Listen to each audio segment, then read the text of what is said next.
दोस्तों, जट वैली में आप लोगों का हार्दिक स्वागत करते हैं। जहाँ भी रहो, खुश रहो, आबाद रहो। आज का कंटेंट है कि आत्मा मरने के बाद कहाँ जाती और किससे मिलना चाहती है, उसका सफ़र कैसा रहता है और उसको रास्ते में कौन कौन मिलते हैं, कहाँ ले जाते हैं और आसपास का माहौल कैसा होता है। तो एक शव का था, उसकी मृत्यु हो जाती है तो उसको 4 यमदूत पकड़ कर ले जाते हैं। तो उसको रास्ते में अंधेरा दिखाई देता है और तूफान जैसा लगता है और धुंधलापन दिखाई देता है और काली घटाएं छाई होती हैं, बिजली कड़क रही है और साएं साएं की आवाज़ आती है। तो वो उसकी आत्मा बहुत डरती है। बहुत डरने के बाद वो सबसे पहले अपनी माँ को याद करता है। डर के मारे उसके सामने जो यमदूत होते हैं वो डराते हैं उसको। उनके बड़े बड़े दांत, बड़े बड़े नाखून और लाल सुर्ख लाल लाल आँखें उसको भयानक लग रही थी और उसको यमदूत बहुत डर रहे थे। तो अंधेरी रात में कुछ कुछ उनको प्रकाश दिखाई देता है और अच्छा भी दिखाई देता है। तो यमदूतों से पूछता है कि अच्छा भी दिखाई दे रहा है तो ये क्या चीज़ है। बोले आपकी पुण्य बहुत कम है और आपका जो है ये पाप बहुत ज़्यादा हैं। पुण्य आपने कभी किसी को पानी पिलाया है, किसी को भिक्षा दी है, तो थोड़े थोड़े आपके पुण्य भी हैं। उसकी वजह से आपको प्रकाश दिखाई दे रहा है और आपको अच्छा महसूस हो रहा है, आपकी आत्मा को शांति मिल रही है। परंतु आपके पाप ज़्यादा हैं, उसकी वजह से आपको अंधेरा दिखाई दे रहा है। तो वो उसको देख के वो डरता है। तो डरते समय वो अपनी माँ को याद करता है कि आज माँ मेरे को बचा ले। तो माँ एक ऐसी है कि चाहे बच्चा है, चाहे बूढ़ा है, चाहे जवान है, माँ को हर कोई याद करता है। क्योंकि बचपन से ही माँ जो है उनको दूध पिलाती है, पालती है, पोसती है और खाना खिलाती है, चलना सिखाती है, बैठना उठना सिखाती है। तो बच्चा उसकी गोद में पलता है तो वही नज़र आता है। जैसे किसी को चोट लग जाती है तो हाय माँ, चाहे वो बूढ़ा हो चाहे जवान हो, उसके मुंह से निकलता है। तो अब वहाँ माँ कहाँ आएगी। माँ तो जिंदी थी, वो मर गया था तो उसकी आत्मा थी। तो उस टाइम कोई नहीं आता, मरने के बाद वो अकेला ही इंसान जाता है। तो उसको आगे ले जाके धर्मराज के पास खड़ा कर देते हैं।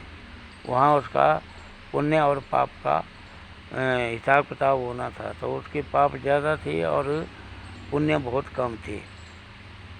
तो उसी समय एक हाथी भी की आत्मा को यमदूत पकड़ के लेके आए हैं। उस हाथी की मृत्यु हो गई थी। तो वो बोलते हैं, धर्मराज बोलता है कि ये हाथी जो है इसने बहुत पुण्य किए हैं, लकड़ ढोए हैं और किसी का नुकसान नहीं किया है। तो ये इसको उससे पूछते हैं कि आप मांगो, क्या मांगना चाहते हैं।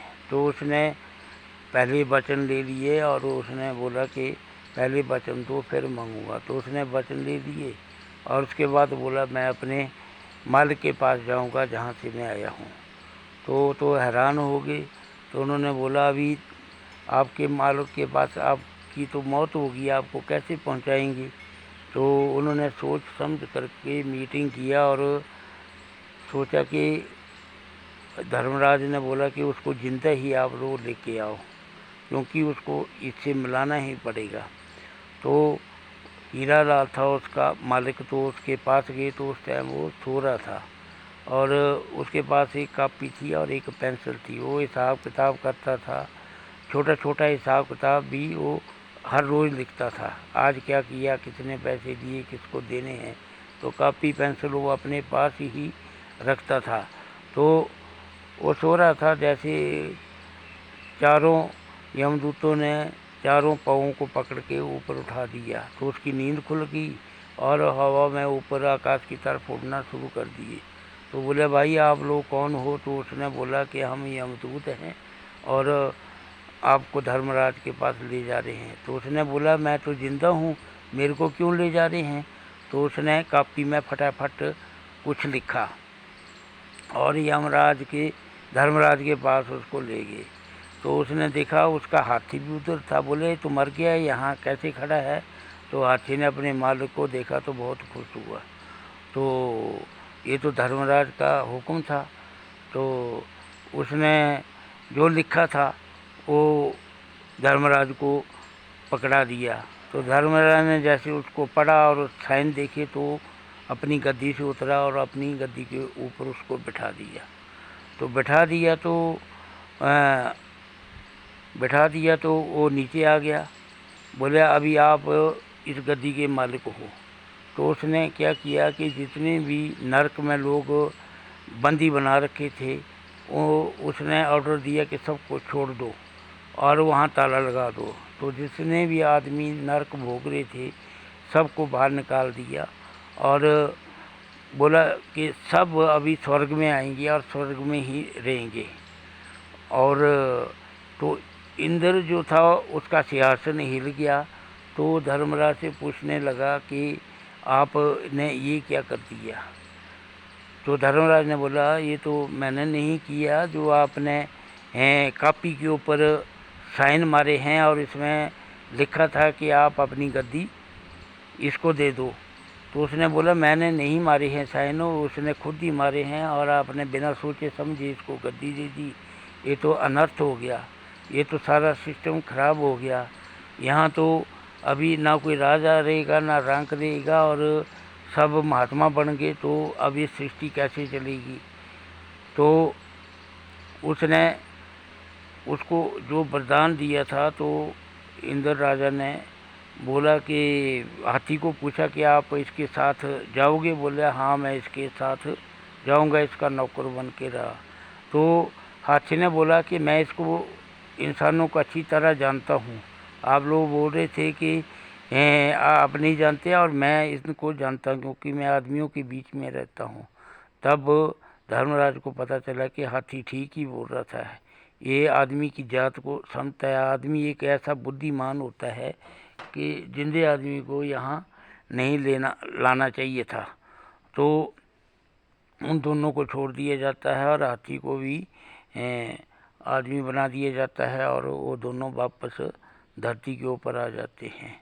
तो दोस्तों आदमी की जात ऐसी होती है, ये किसी को नहीं बख्शती है।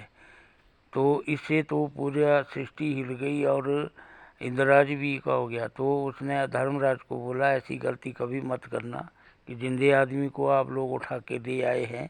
इंसान एक ऐसी बुद्धिजीव है कि ये कुछ भी कर सकता है, तो इसलिए इसको लाना है तो मार करके ही लाओ, नहीं तो ये कोई ना कोई उपद्रव करता रहेगा। तो इसी कंटेंट के साथ हम इस प्रवचन को बंद करते हैं और अगले भाग में फिर मिलेंगे। धन्यवाद।